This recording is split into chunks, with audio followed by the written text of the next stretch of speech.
Mum and I got a lift up to the island in the removal van. It was amazing being so high up in the front of the lorry.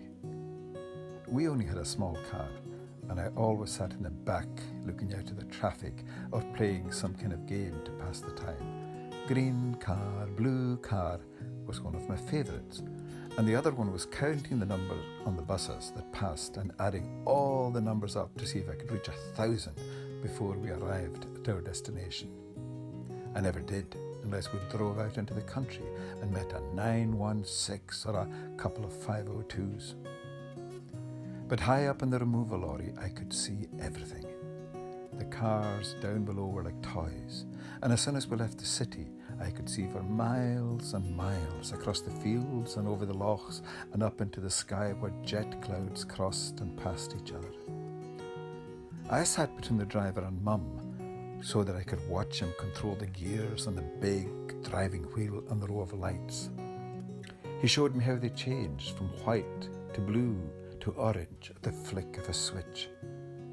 Orange when it's foggy, he said, and blue when it's frosty. The most fun I had was listening to the sound the lorry made as we drove up past Loch Lomond and over the hills.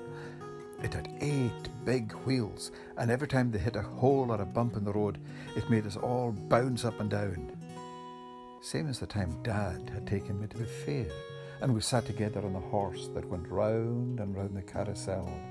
Dad sat behind me holding my waist, and we shrieked and laughed every time the horse galloped up and down, while the man who operated it turned the big green and yellow wheel.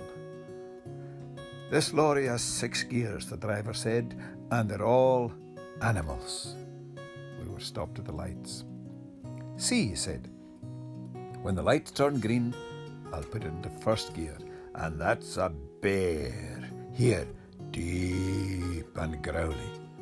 And as the lorry moved, he pushed it into second gear. "A tiger," he said.